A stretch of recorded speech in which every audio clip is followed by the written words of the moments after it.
حي على الفلاح.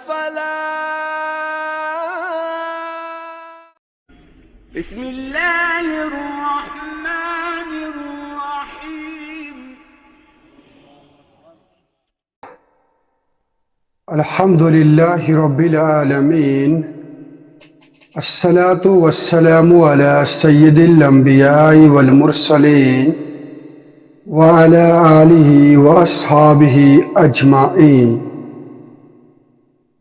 قال الله تبارك وتعالى في الكلام الحكيم والفرقان المجيد: فأعوذ بالله السميع العليم من الشيطان الرجيم.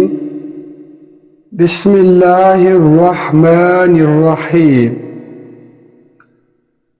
لقد أرسلنا نوحا إلى قومه فقال يا قوم اعبدوا الله ما لكم من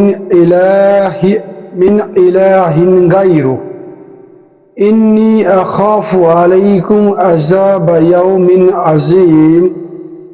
آمنت بالله صدق الله العلي العظيم. اللهم ربنا أرنا الحق حقا وارزقنا اتباعه وأرنا الباطل باطلا وارزقنا اجتنابه.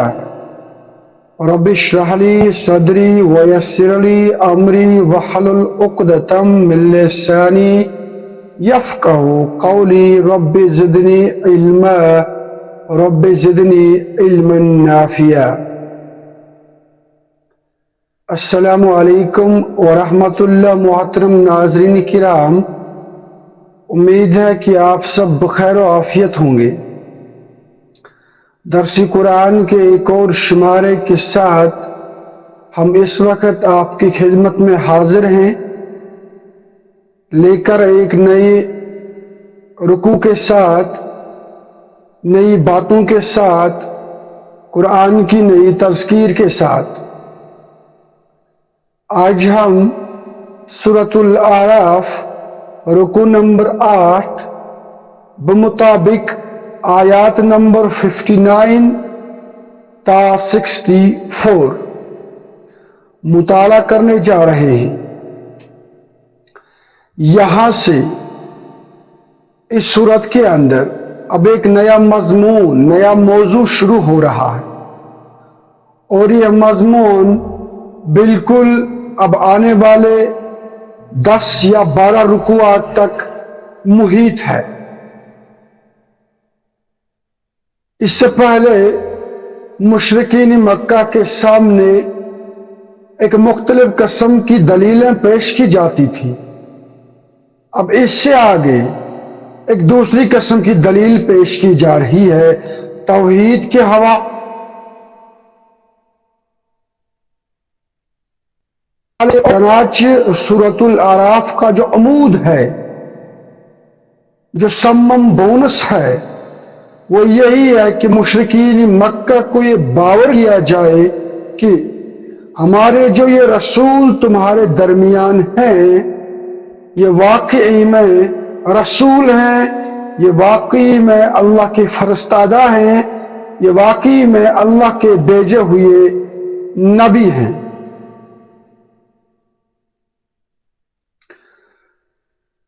دیکھیے، جب ہم قرآن پاک کا مطالعہ کرتے ہیں تو ہمیں اس کے اندر 2 قسم کی دلیلیں سامنے آ جاتی ہیں.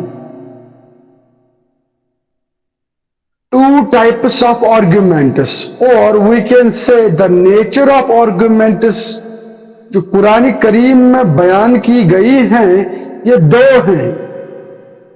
بقول شاہ ولی اللہ محدث دہلوی رحمت اللہ علیہ، یہ 2 ٹائپس کیا ہیں؟ ایک ہے تذکیر بایام اللہ، دوسرا ہے تذکیر بآلاء اللہ.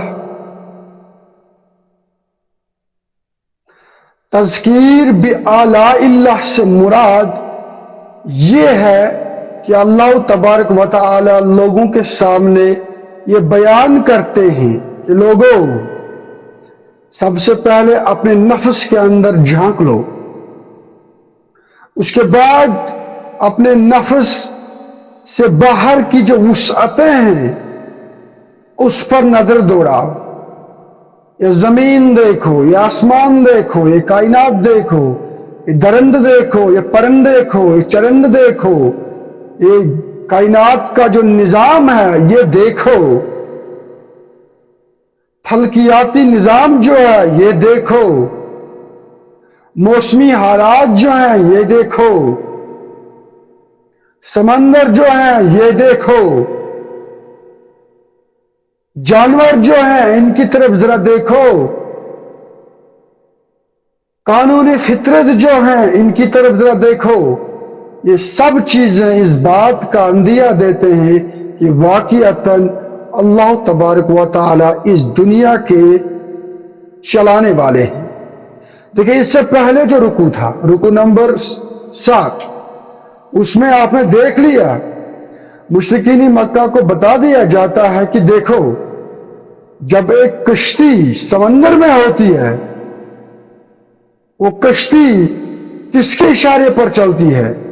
وہ باد صبا اگر اس سمندر میں نہ آتا تو آپ کی کشتی ذرا سی بھی آگے نہیں چلتی۔ اس کے بعد جب آپ کو سمندروں میں اپنی منزل ڈھونڈنی ہوتی ہے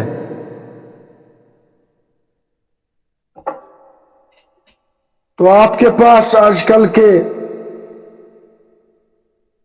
زمانے کی طرح کوئی فیسلٹی نہیں ہے، تو پھر آپ کو ہم نے آسمان کے اوپر جو تارے ہیں یہ مرحمت فرمائے، ان کا آپ حساب کتاب لگاتے ہو، پھر آپ اپنی منزل کو ڈھونڈ لیتے ہو۔ تو کیا یہ چیزیں ایسی ہی وقوع پذیر ہوتی ہیں؟ اے لوگو ذرا دیکھو، زمین کا کوئی ٹکڑا مردہ ہوتا ہے، اس پر کسی فصل کے اگنے کے امکانات بالکل گم ہو چکے ہوتے ہیں۔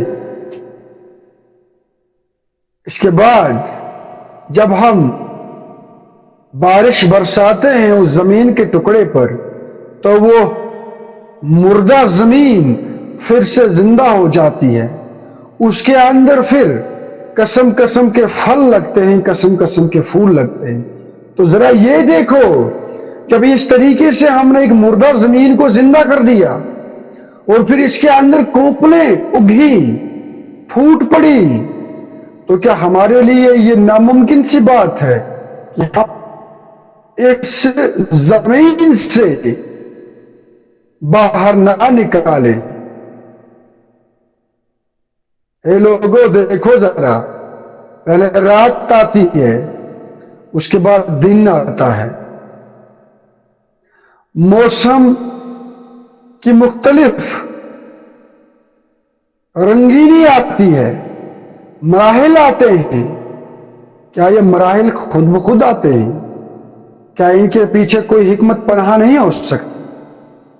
جب آپ کھانا کھاتے ہیں، آپ کے کھانے کا ایک لقمہ بھی آپ کے معدے کے اندر خود بخود نہیں پہنچتا، تو یہ جو آس پاس فزیکل فینامیناز ہیں کیا یہ ایسے ہی وقوع پذیر ہوتے ہیں؟ اس طرح کے جتنے بھی آرگومنٹس قرآن پاک میں بیان ہوئے ہیں ان کو ہم کہتے ہیں تذکیر بآلاء اللہ۔ تذکیر معنی نصیحت، آلاء اللہ اپنی نشانیوں سے، اپنی آیات سے، اپنے سائنس سے اللہ تبارک و تعالی ہمیں متنبیہ کرتے۔ تو اس سلسلے کی کڑی کے طور پر ہر ایک انسان بذاتی خود مکلف ہے کہ وہ اللہ کی ہستی کو ڈھونڈ نکالے۔ اگرچہ کوئی نبی، کوئی رسول، کوئی دائی اس انسان کے پاس نہ پہنچے، تب بھی اپنی عقل کے مطابق، اپنی نظروں کے مطابق، اپنی قوت بصارت کے مطابق انسان ان فزیکل فینامیناز آف نیچر کو ڈھونڈ نکالے اور ان کو ڈھونڈتے ڈھونڈتے ڈھونڈتے ڈھونڈتے انسان اللہ تبارک و تعالی کے سامنے آ جائے. اسی لیے قرآن پاک میں ایک جگہ فرما دیا گیا ہے کہ اے نبی ان لوگوں سے کہیے کہ سب سے پہلے تو کسی چیز کی پیروی نہ کرے علم کے بغیر. اس کے بعد یہ جو ہم نے آپ کو عقل دی ہے، کان دیے ہیں، آنکھیں دی ہیں، زبان دی ہے، مشاہدہ کرنے کے لیے یہ جو سارا نظام میں نے آپ کو دیا ہے، آپ محسوس کرتے ہیں، آپ چیزوں کو آبزرو کرتے ہیں، اینالائز کرتے ہیں، ریئلائز کرتے ہیں. یہ جو سٹرنگت میں نے آپ کو دی ہے، اس کے بارے میں تمہیں آخرت کے روز باز پرس ہوگی. You will be asked whether or not you have used all these blessings in order to understand myself, understand God. اس کے بعد شاہ ولی اللہ محدث دہلوی فرماتے ہیں کہ قرآن کے پاس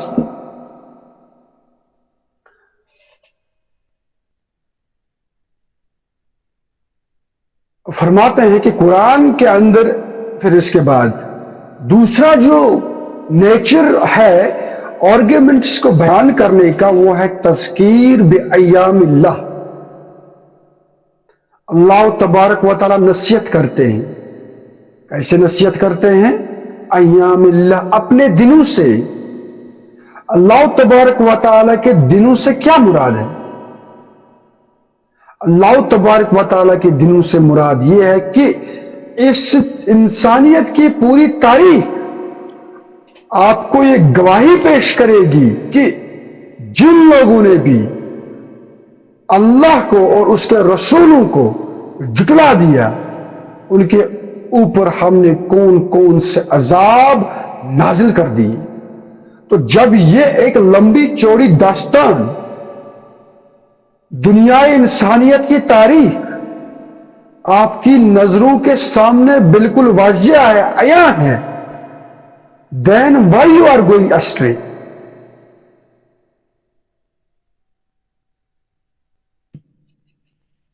لیکن میں نے دیکھ لیا کہ جو راستہ اس نے پکڑ لیا، یہ راستہ آگے ضلالت تک اس کو پہنچائے گا، ہدایت تک نہیں پہنچے گا. میں دیکھ رہا ہوں اپنی آنکھوں سے، وہاں سے جو انسان آ رہے ہیں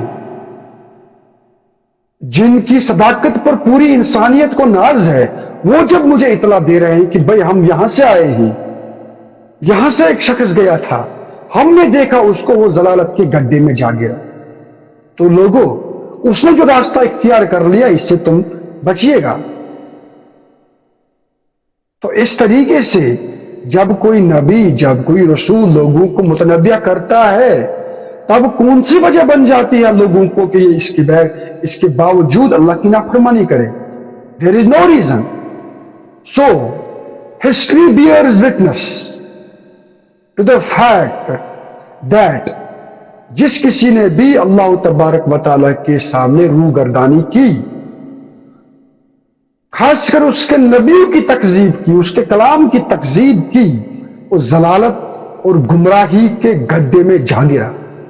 اتنا ہی نہیں، پھر قرآن نے جس طریقے سے قوموں کے قصے بیان کیے ہیں، اس میں ایک اور بڑی تنبیہ ہے، اور وہ یہ ہے کہ ان قوموں کو عین موقع پر اسی زمین کے اوپر پکڑ لیا گیا، ان پر عذاب نازل کر دیا گیا، اور ایسا عذاب نازل کر دیا گیا کہ ابھی تک کی دنیا ان سے عبرت کھا رہی ہے. So these are two types of arguments جو قرآن نے بیان کیے ہیں بقول شاہ ولی اللہ محدث دہلوی. یہ دونوں قسم کے جو آرگومنٹس ہیں یہ آپ کو مکی صورتوں میں جا بجا دیکھنے کو ملیں گے. اسی سلسلے کی کڑی کے طور پر تذکیر بایام اللہ کی کڑی کے طور پر اب یہاں سے سورۃ الاعراف رکو نمبر 8 سے سلسلہ آگے بڑھے گا. اب ہمیں قوموں کی سرگزشت سنائی جائے گی. اچھا، تو قوموں کی سرگزشت قرآن پاک نے کیوں بیان کی ہے؟ بعض لوگ سمجھتے ہیں کہ یہ محض قصے ہیں، یہ کہانیاں ہیں. پھر وہ پیغمبر آئے، پھر وہ یہاں سے چلے گئے، پھر ان کو آگے کوئی شخص ملا، پھر ان کا سامنا کسی وقت کے فرعون سے ہوا، پھر وہاں پر لڑائی ہوئی.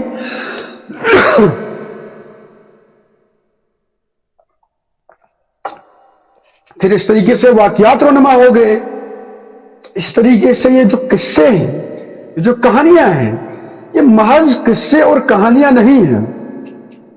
اور اگر ہم ذرا سا باریک بینی سے قرآن پاک کے اندر جائیں گے اور دیکھیں گے جن جن جگہوں پر قرآن پاک نے پچھلی قوموں کا تذکرہ کیا ہے، تو یہ بات بالکل واضح ہو جاتی ہے کہ قرآن پاک کا مقصد ہے ہی نہیں یہ کہ وہ لوگوں کو قصے سنائے، کہانیاں سنائے. نو، قرآن پاک کا یہ ڈومین ہی نہیں. قرآن پاک ایسا کر ہی نہیں سکتا. قرآن پاک نے جہاں پر بھی قصص الانبیاء یا انبیاء اور رسول کا، انبیاء اور رسول کا تذکرہ کیا ہے، وہاں پر ایک مقصد رہا ہے. وہاں پر ایک مقصد رہا ہے. وہاں پر موضوع کے حوالے سے بات کی گئی ہے. اب آپ دیکھ لیجئے ہمارے سامنے جو آیات آ رہی ہیں، اس میں حضرت نوح علیہ السلام کا تذکرہ کیا گیا ہے. نوح علیہ السلام کا تذکرہ بعض جگہوں پر بھی کیا گیا ہے، لیکن یہاں پر اکتفا اسی بات پر کر دیا گیا ہے کہ اے مشرکین مکہ، دیکھو یہ پیغمبر، یہ وقت کے رسول تھے، تم لوگ بھی اس کو جانتے ہو. ان کی قوم کی طرح اگر تم لوگوں نے بھی نافرمانی کی روش اختیار کر دی تو آپ کے اوپر عذاب نازل کر دیا جائے گا. بس اس سے آگے کوئی اور بات یہاں پر حضرت نوح علیہ السلام کے بارے میں بیان نہیں کی گئی ہے. اب اگر آپ سورۃ العنکبوت میں جائیں گے، وہاں پر جو ڈسکشن ہوا ہے، وہاں پر جو خطاب کیا گیا ہے، وہاں پر جو مخاطبین ہیں وہ مختلف قسم کے ہیں، تو ان سے وہاں پر حضرت نوح علیہ السلام کی زندگی کے بارے میں تذکرہ کیا تو جا رہا ہے، لیکن وہاں پر باتیں کچھ مختلف سامنے آ رہی ہیں. پتہ چلا کہ قرآن پاک جب بھی پرانی قوموں کے بارے میں کوئی بات کہتا ہے تو اس کے پیچھے کوئی مقصد ہوتا ہے، اس کے پیچھے کوئی مدعا ہوتا ہے. ایسے ہی محض برائے قصہ قرآن پاک کبھی بھی قصص الانبیاء یا انبیاء اور رسول کا تذکرہ نہیں کرتا. اس کے بعد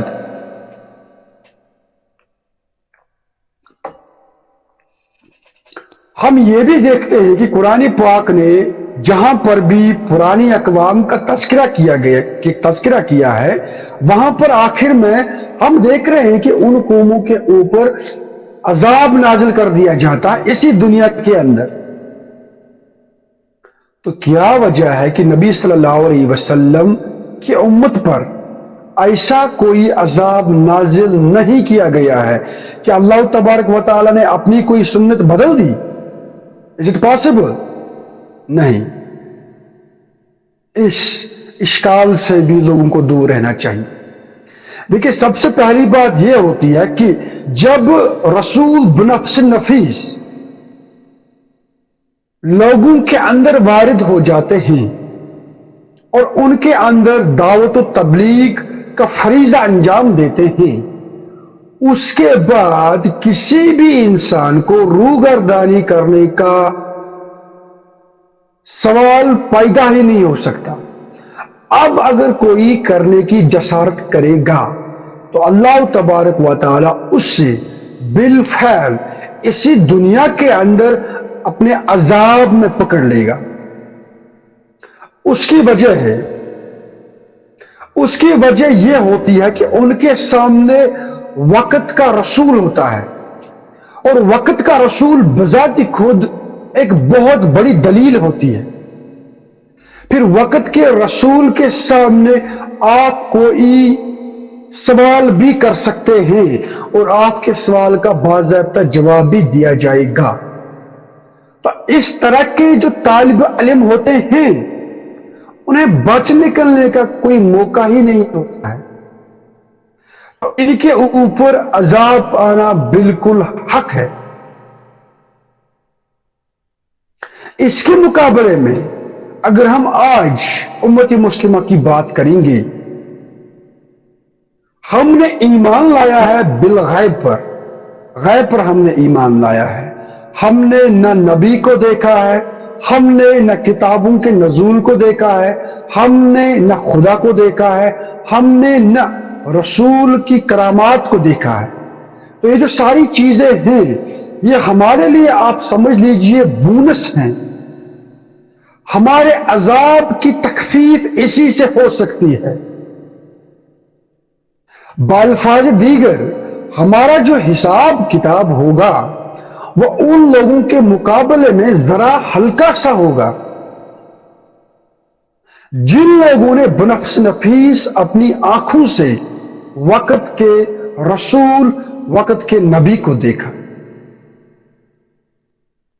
تو اب سیدھی سی بات ہے، جن لوگوں نے وقت کے رسول کو بنفس نفیس دیکھا، اسے سوال کیا، ان پر تو براہ راست عذاب آنا برحق ہے، اس کے بعد کہ وہ نافرمانی کریں۔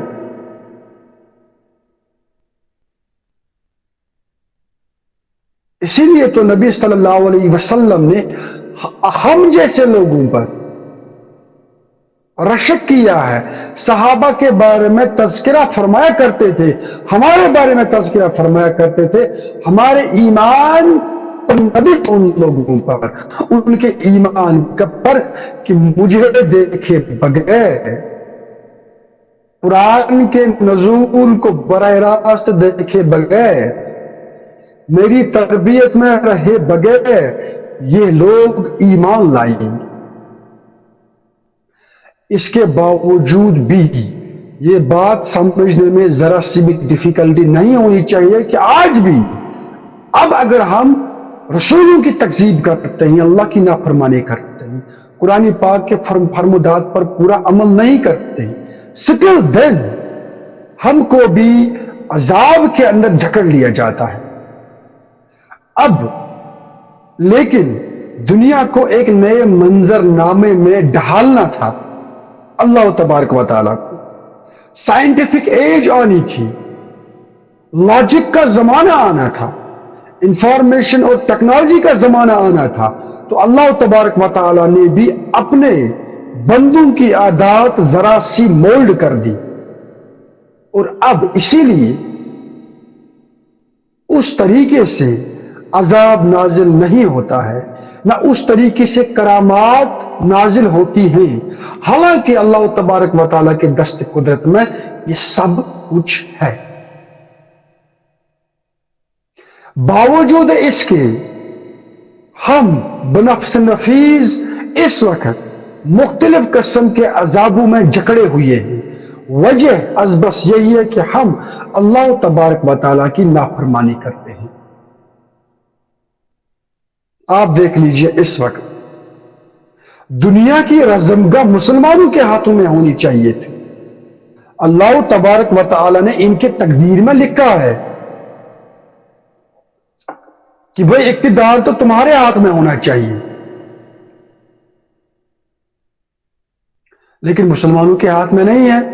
مسلمانوں کے ہاتھ میں ہے تو وہ ضلالت ہے، تو وہ تعلیمی میدان میں فقدان ہے، تو وہ سائنس اور ٹیکنالوجی میں پیچھے رہ جانا ہے، تو ہمارے رہن سہن میں کمی ہے مختلف سٹینڈرڈز کے اعتبار سے۔ بھائی سو وجہ کیا ہے؟ وجہ یہی ہے کہ ہم اللہ تبارک و تعالیٰ کی کتاب سے دور ہو گئے، ہم اس کے رسول کو فراموش کر گئے، تو کیا یہ عذاب ہمیں سامنے دکھائی نہیں دے رہا ہے؟ آپ دیگر ملکوں میں جائیے، پھر وہاں پر آپ کہیں آپ کسی مسلم ملک سے ہیں، آپ کو اس وقت پتہ چل جائے گا کہ آپ کی حیثیت کیا ہے۔ ہمارے ایک پروفیسر صاحب تھے یونیورسٹی میں، انہوں نے اپنا ایک قصہ بیان کر دیا ہے اس چیز کا کہ مسلمان کتنے اس وقت پیچھے رہ چکے ہیں۔ وہ کہتے تھے کہ ہم ایک دفعہ سعودی عرب میں تھے، یہ نہایت ہی دلچسپ اور سبق آموز قصہ ہے۔ انہوں نے ہمیں بنفس نفیس سکھایا، بنفس نفیس سنایا یہ قصہ۔ کسی کانفرنس کے سلسلے میں وہ سعودیہ چلے گئے تھے، تو انہوں نے کہا کہ سعودیہ میں ہم نے ایک ٹیکسی پکڑ لی، ہمیں ایک جگہ سے دوسری جگہ جانا تھا۔ تو جو ٹیکسی چلانے والا تھا اس نے یہ پا لیا کہ یہ لوگ ہندوستان کے ہیں، پاکستان کے ہیں، بنگلہ دیش کے ہیں، افغانستان کے ہیں، ایران کے ہیں۔ تو انہوں نے جب اس چیز کو جانچ لیا تو اب وہ گاڑی چلاتے چلاتے نخرے کرتا گیا، بے ادبیاں اور گستاخیاں کرتا گیا۔ تو انہوں نے اس طرح کی گستاخیاں کی کہ ان کو اپنی جان کی پڑ گئی کہ پتہ نہیں اس شخص کو ہمارے ساتھ کیا کرنا ہے۔ انہوں نے بہت سمجھایا کہ دیکھو بھائی اس طریقے سے مت کرو، آپ ہمیں جلد از جلد اپنے منزل تک پہنچاؤ۔ لیکن انہوں نے ان کے سامنے دکھائی کی، بے ادبی اور بے شرمی کی۔ ہمارے پروفیسر صاحب کہتے ہیں کہ ہم نے ایک سبیل ڈھونڈ لی۔ ہم نے ان سے کہا او بھائی look at us, do you know where we are from? We are from America, we will see you in the court. ہمارے سر کہتے ہیں کہ جب ہم نے اسے کہا کہ ہم امریکہ سے ہیں، یہ پھر فور گاڑی میں چلا گیا اور کود پڑا، اور اپنی منزل تک پہنچتے پہنچتے اس نے ہماری طرف دیکھنا بھی پھر بند کر دیا۔ آپ ایک پاسپورٹ لیجئے اپنے ہاتھ میں، پھر کسی ایئرپورٹ پر جائیے، پھر دیکھیے آپ مسلمان کنٹریز کے اندر جتنے لوگ ہیں ان کے پاسپورٹ میں اور ان لوگوں کے پاسپورٹ میں جو یورپ سے تعلق رکھتے ہیں، یو ایس سے تعلق رکھتے ہیں، ان کے درمیان کتنا بڑا فاصلہ ہے۔ ان کے پاسپورٹ اور ہمارے پاسپورٹ کے درمیان کتنی بڑی بھیڑ ہے۔ وہاں پر آپ کو پوری طرح سے یہ بات سمجھ میں آ جائے گی کہ مسلمانوں کی حیثیت کیا ہے۔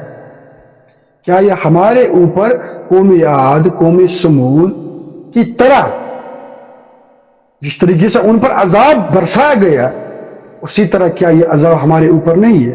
بلکہ میں تو سمجھتا ہوں یہ عذاب زیادہ خطرناک ہے، کیونکہ یہ موجودہ عذاب ایک حساس انسان کے ذہن کو پریشان کر دیتا ہے، اس کی روح کو پریشان کر دیتا ہے۔ وہ ایک محض اچھا عذاب تھا، وہاں پر انسان سے زمین ہو گئے، پھر اس کے بعد اب اگر ان کو حساب دینا ہے تو اللہ کے سامنے دینا۔ یہاں یہ ضلالت جو ہے یہ ہم غیروں کے سامنے اٹھاتے ہیں۔ تو اس بات سے بھی ہر ایک انسان کو اپنا آپ صاف کرنا چاہیے کہ آج کل کیا اللہ کی طرف سے کوئی عذاب نازل نہیں ہو رہا؟ بالکل ہوتا ہے، اور یہ وہ عذاب ہوتے ہیں جو پھر قوموں کو، جو پھر مسالک کو سہنے پڑتے ہیں۔ اب یہاں سے آگے اللہ تبارک و تعالی انبیاء اور رسول کے سلسلے میں پچھلی قوموں کی سرگزشت کے حوالے سے حضرت نوح علیہ السلام کا تذکرہ فرمائے جا رہے ہیں، اور یہاں سے ہمارے لیے کون کون سے اسباق ہیں وہ ہم سمجھنے کی کوشش کریں گے۔ لقد ارسلنا نوحا الى قومه فقال يا قوم اعبدوا الله ما لكم من اله غيره إني أخاف عليكم عذاب يوم عظيم آمنت بالله صدق الله العلي العظيم اللهم ربنا أرنا الحق حقا وارزقنا اتباعه وأرنا الباطل باطلا وارزقنا اجتنابه اللهم صل على سيدنا محمد وعلى آل سيدنا محمد وأصحاب سيدنا محمد وبارك وسلم عليه وسلم تسلیما کثیرا کثیرا۔ السلام علیکم ورحمۃ اللہ۔ محترم ناظرین کرام، درس قرآن کے ایک اور شمارے کے ساتھ ہم آپ کی خدمت میں حاضر ہیں۔ ہم نے سورۃ الاعراف رکو نمبر 8 کے سلسلے میں کل آپ کے سامنے ایک تمہیدی گفتگو کی تھی۔ اس گفتگو کو مد نظر رکھتے ہوئے ہم اس وقت انشاءاللہ آگے آیت نمبر 59 سے آگے بڑھیں گے۔ تو اللہ تبارک و تعالی فرماتے ہیں، لَقَدْ أَرْسَلْنَا نُوحًا إِلَىٰ قَوْمِهِ، ہم نے بھیجا نوح علیہ السلام کو اس کی قوم کی طرف۔ فَقَالَ يَا قَوْمِ اعْبُدُوا اللَّهَ مَا لَكُم مِّنْ إِلَٰهٍ غَيْرُهُ، تو اس نے اپنی قوم کو دعوت دی کہ اے میری قوم کے لوگو، اللہ کی بندگی اختیار کرو، تمہارا کوئی معبود اس کے سوا نہیں ہے۔ انی اخاف علیکم عذاب یوم عظیم، مجھے تمہارے بارے میں اندیشہ ہے ایک بڑے دن کے عذاب کا۔ یہ ایک رسول کی سرگزشت بیان کی جا رہی ہے اور اس کے قوم کے وتیرے عمل کو یہاں پر بیان کیا گیا ہے۔ دعوت سمپل ہے، سادہ ہے، لاگ لپٹ سے بالکل مبرہ ہے، اور وہ کیا ہے؟ اللہ کی بندگی اختیار کرو، کیونکہ اس کے سوا تمہارا کوئی معبود نہیں ہے۔ اس بات سے ہمیں یہ سبق ملتا ہے کہ قوموں کے عروج و زوال کا جو بنیادی سبب اول روز سے رہا ہے وہ یا تو اللہ کی بندگی یا مشرکانہ اعمال۔ یہ جو شرک کی آمیزش ہے یہ قوموں کے اندر اول روز سے ہی رہی ہے۔ یہاں سے یہ بات بھی واضح ہو جاتی ہے کہ قوم نوح اللہ تبارک و تعالی کو تو مانتے تھے، لیکن اس کے ساتھ ساتھ وہ بعض مشرکانہ اعمال بھی کیا کرتے تھے۔ اللہ تبارک و تعالی کے ساتھ انسانوں کو اور بتوں کو شریک ٹھہراتے تھے۔ چنانچہ جب حضرت آدم علیہ السلام کو زمین پر مبعوث کیا گیا بطور پہلے انسان کے اور بطور پہلے رسول کے، تو انہوں نے بھی بالکل توحید کی دعوت دی، راست روی کی دعوت دی، اور لوگ اس دعوت پر قائم رہے، یہاں تک کہ حضرت آدم علیہ السلام کا اس دنیا سے انتقال ہو جاتا ہے۔ اس کے بعد حضرت آدم علیہ السلام کی قوم کے اندر جتنے بھی بڑے بڑے لوگ تھے، ولی اللہ تھے، وہ بھی جب یہاں سے چلے گئے تو لوگوں نے ان کے ساتھ بہت سی مشرکانہ باتیں جوڑ لی، ان کے بت بنائے، ان کے آستانے بنائے، اور یہاں سے یہ سلسلہ آگے بڑھا اور اس قوم کے اندر مشرکانہ اعمال کی بہتاب ہو گئی۔ اللہ تبارک و تعالیٰ کی رحمت برجوش آئی اور ان کے اوپر ایک برگزیدہ پیغمبر حضرت نوح علیہ السلام کو مبعوث کر دیا، اور انہوں نے محض ایک بات کہہ دی، یا قوم اعبدوا اللہ، اے میری قوم کے لوگوں یہ کیا ہو گیا ہے تم لوگوں، اللہ کے ساتھ باقیوں کو بھی شریک ٹھہراتے ہو؟ تمہارا اگر ایک خدا ہے تو وہ صرف اللہ تبارک و تعالی ہے۔ اور یہی دعوت اگر آپ دیکھیں گے تمام پیغمبروں نے پیش کی دنیا انسانیت کے سامنے، یہاں تک کہ بات حضرت محمد عربی صلی اللہ علیہ وسلم پر ختم ہوئی، اور آپ صلی اللہ علیہ وسلم نے بھی یہی دعوت دے دی کہ اے لوگو، یہ جو مشرکانہ اعمال ہیں ان سے بچو، ان سے پرہیز کرو، تمہارا صرف ایک اللہ ہے۔ حضرت آدم اور حضرت نوح علیہ السلام کے درمیان بعض روایات کہتے ہیں کہ 10 صدیوں کا وقفہ تھا، بعض کہتے ہیں کہ ان کے درمیان 20 صدیوں یعنی کہ 2000 سال کا وقفہ تھا، اور اس کے بعد حضرت نوح علیہ السلام مبعوث ہوئی۔ حافظ ابن کثیر کے مطابق حضرت نوح علیہ السلام کا سلسلہ نسب کچھ اس طرح سے تھا، نوح بن لامک بن متوشلح بن اخنو بن برد بن مولن بن کنین بن یاتش بن شیت بن آدم علیہ السلام، یعنی کہ بالکل 7 پشتیں ہمیں حضرت نوح علیہ السلام سے پیچھے جانی ہیں، یہاں تک کہ ہم حضرت آدم علیہ السلام تک پہنچ پائے۔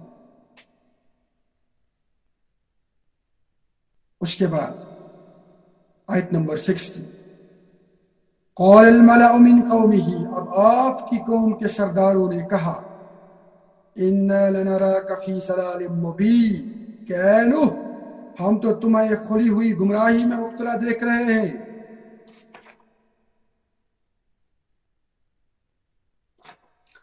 اس کے بعد آیت نمبر 61، یا قوم لیس بی ضلالہ، آپ علیہ السلام نے کہا کہ اے میری قوم میں ضلالت یا گمراہی میں نہیں ہوں، ولکنی رسول من رب العالمین، بلکہ میں تو رسول ہوں تمام جہانوں کے پروردگار کی طرف۔ اب اس قوم کے اندر جتنے بھی سرپرست لوگ تھے یہ بھی اسی روش پر چلتے آ رہے تھے جس روش پر انہوں نے اپنے اقربا کو، اپنے وارثین کو، اپنے پچھلوں کو دیکھا تھا، اور یہ اسی نہج پر چلتے تھے، اور ان کے نزدیک بھی یہ دلیل صحیح تھی کہ جس نہج پر ہمارے پچھلے لوگ چلتے تھے وہی نہج صحیح ہے۔ آپ دیکھ لیجئے یہی بیماری مشرکین مکہ کے اندر بھی تھی، اور یہی بیماری آج کے لوگوں کے اندر بھی ہے۔ گویا بات سامنے آ گئی کہ دنیا انسانیت کے سامنے ضلالت کی جو وجہ ہے وہ بنیادی طور پر ایک جیسی رہی۔ یہ کوئی دلیل قطعی طور پر قابل قبول نہیں ہے کہ آپ نے اپنے پچھلوں کو دیکھا کسی خاص روش پر اور اب اس بنا پر وہ روش صحیح ہوگی، نہیں۔ روش اگر کچھ صحیح ہے تو وہ اللہ کی کتاب اور اس کے رسول صلی اللہ علیہ وسلم کا عمل ہے۔ اس کے بعد آیت نمبر 62، ابلغکم رسالات ربی وانصح لکم، میں تو تمہیں پہنچا رہا ہوں اپنے رب کے پیغامات، اور میں تمہاری خیر خواہی کر رہا ہوں۔ اب اس کے مقابلے میں حضرت نوح علیہ السلام اپنی صفائی پیش کر رہے ہیں، اور اس صفائی میں کیا کہہ رہے ہیں کہ میں تو تمہارے پاس اپنے رب کے پیغامات بھیج رہا ہوں، اور میں تو محض آپ کے ساتھ خیر خواہی کر رہا ہوں۔ وَأَعْلَمُ مِنَ اللَّهِ مَا لَا تَعْلَمُونَ، اور میں اللہ کی طرف سے وہ کچھ جانتا ہوں جو تمہیں معلوم نہیں۔